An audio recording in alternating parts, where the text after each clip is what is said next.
Is apEX the god of HEs in Counter-Strike 2? The answer is actually yes, but why is that? When HLTV started giving out a utility rating, he was instantly maxing that thing out towards the upper 90s. Of course, his dominance in the utility game didn't start there. He's been performing airstrikes for years.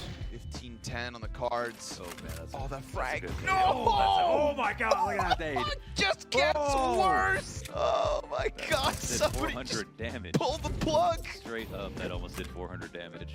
So let's get started by identifying 3 major areas that help apEX stand apart from his competition. The first area has more to do with Vitality's team composition. They have 2 of the best anchor players in the world in both Rops and Mezzy, and this frees up apEX to be able to play more unique positions for an IGL, such as Connector on Mirage. Instead of playing isolated anchor positions that allow his star players to make more rotations and get involved in more of the fights, apEX is right in there head first in a lot of these engagements, meaning he's getting a lot of utility output on not just one position, but all over the map. That's a pretty stark contrast when you compare that to a team like Falcons, where Kixon is playing anchor roles in pretty much every single position.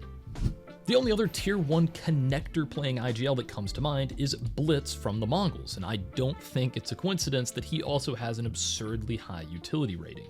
Now, the second area is apEX's impressive mobility while playing inside of these rotate positions. This Overpass game against Furia is a fantastic example. He's starting out pistol round in Heaven, ready to defend from a potential B hit, but he's playing Heaven so he can have his utility set on both sites, getting there just in time to dunk on Furia's long push with a devastating HE grenade to completely soften them up.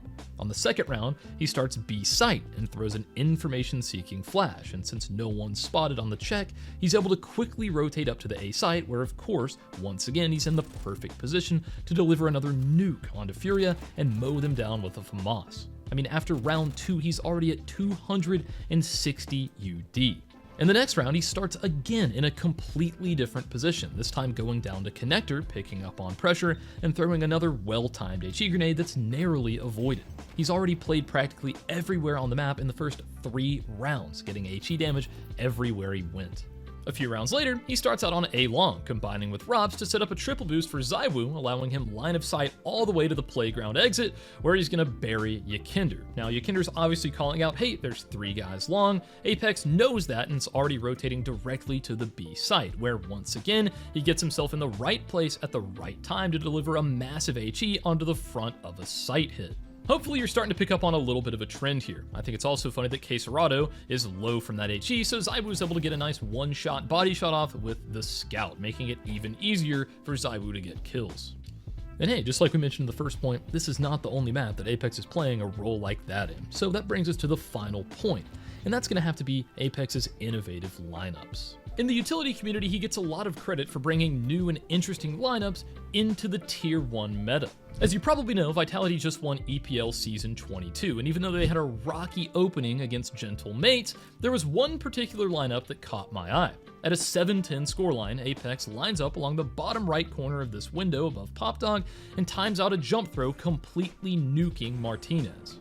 Just look at the total damage here on this thing, and the catch is, that's not the only HE he's throwing. Flames dropped him a second one that's going to go into the exact same place, and of course, it eviscerates Martinez and leaves Davichi and Mopos extremely low, licking their wounds. After watching this live, it reminded me to add this nade to my library on today's sponsor, Metastack. If you're a utility nerd like me and haven't heard of this platform, you are definitely going to want to take a look at this. So Metastack is a tactical hub that allows players to organize and share their knowledge. In other words, it's a place for you to keep your CS2 tactics. For this particular example, I was able to simply click create, new nade, and then start entering in all the details about the lineup, such as the type of throw, location, so on and so forth. If you want to get super detailed, you can even use the get pause command in game and paste the exact coordinates into Metastack and even add helpful screenshots. Or hey, if you've got a video to go with it, you can link that as well. You can keep all of this to yourself to use later, or submit it to the Metastack library, where it may end up getting featured on the site.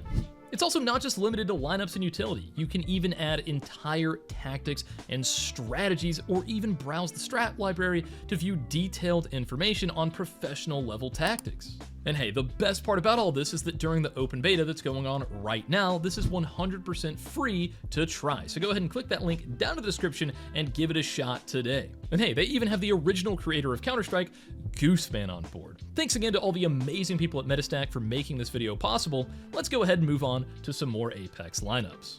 Now, before we move on from this particular lineup, I want to go into a little bit greater detail on how apEX is throwing this, because it's not as easy as it seems. So what he's doing is going right here through the middle of the train tracks, and he's going to make sure he's aligned here with the strap of this box. It's not that precise, but it's a good rule of thumb to have. Of course, he's going to have the glass broken out here, and he's just going to be aiming just out to the right of this window to about here, and he's going to do a simple jump throw. Notice how this is going to pop straight down and do a ton of damage to anyone around this region. Now, there are a couple valid concerns here, and the first of which is the fact you may get peeked from someone out of T-Con, and that's not great. So I did come up with one safer alternative you can use. You just go shoulder into E-box like this. It's not too precise, and you're gonna go down from the bottom left of the window along this line, and you're gonna do a simple jump throw. It's gonna pop straight down here and land in a similar way. The only downside is the fact that it goes a little too deep, so anyone back up here on this side of the staircase is not getting hit by this thing at all. So that is sort of the trade-off. There are ways to get it to land a little further right and hit this wall. For example, we could go into the same spot and just aim a little bit further right. So maybe instead of here, we could go to about here, but it's not always that consistent. This particular example worked out fine, but I've had a few where it just takes a weird bounce and a weird trajectory. But overall, that seems to be fine as well. So however you want to throw that, go right ahead. And hey, speaking of apEX playing connector, let's take a look at how he uses this position to deal out even more utility damage. He's going to get stuck into this corner and aim on the right-hand side of this tile. Once he picks up on a little bit of utility coming in, he's going to throw an HE that is an absolute dart right into Mattis and Malbs' face, doing a significant amount of damage. All right, so let's break that down into a little bit greater detail. This one's pretty simple. You're gonna get stuck into this corner right here where you're completely safe. And once you're ready to release this thing, you're gonna aim down here to the bottom side of this shadow. There's a tile where you're gonna aim on the right-hand side of it. So not all the way to the edge, just somewhere around here. It's not that precise. And you're just gonna do a nice run, jump throw, and release. Probably around here. You just don't want to make it to this ledge. So you're gonna aim in this position and just do a nice run, jump through, and release. That thing is gonna pop right here and just demolish anyone that's standing right on the entrance of a ramp. apEX was also one of the first players I saw using the half-wall HE in the tier 1 scene, so the way you throw that is you're going to end up crouching down, aiming at this nice dark chip on the plank, and I do apologize for the color grading. The demo player is so cooked on Inferno, so I'll show that off in game, but this is what it looks like when it's actually thrown. It's going to land on the backside of half-wall and just completely obliterate anyone standing on the back side of it.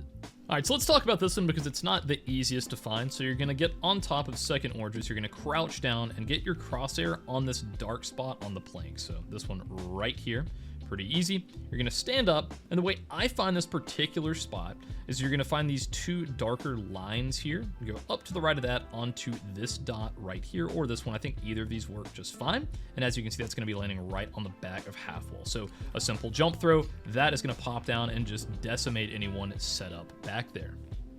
Now, flipping over to the T side for a moment, apEX has a very famous HE for corner. This thing's going to go all the way over here towards the CT cross region, and it's going to take away that corner position. It's going to do a ton of damage, and apEX usually likes to throw two of these back to back. So that's going to end up causing Swisher in this particular example to not stick around, which eventually creates a nice little gap for Vitality to exploit. All right, so let's break this one down as well. So you're going to jump up here onto the half wall. You're going to get stuck into this corner, and you're just going to aim up and to the left of this one. There's sort of a brighter orange patch right here.